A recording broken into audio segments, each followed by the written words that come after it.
Top-level government officials lined up to announce the U.S. will prosecute Huawei, China's biggest, most influential telecommunications company, for a broad array of alleged crimes.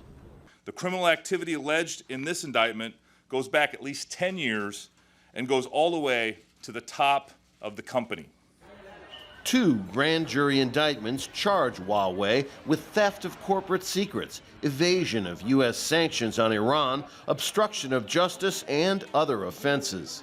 Officials singled out Meng Wanzhou, Huawei's chief financial officer and daughter of the company's founder, who has deep connections with the Chinese government.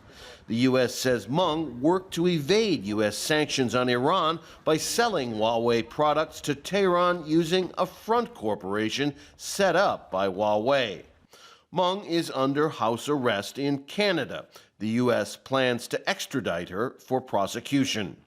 The defendants are variously charged with conspiracy, bank fraud, wire fraud, violations of the International Emergency Economic Powers Act, money laundering, and obstruction of justice.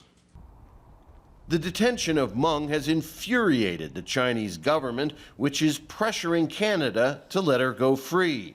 Beijing arrested 2 Canadian former diplomats in what is widely seen as retaliation.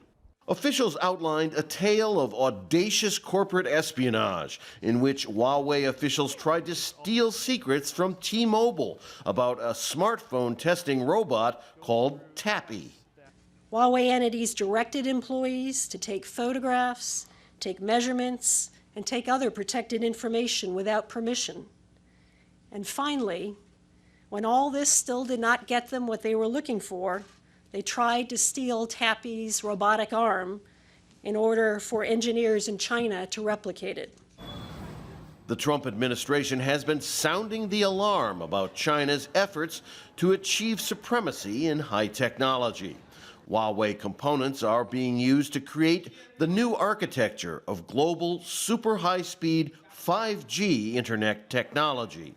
Officials say that threatens U.S. national security.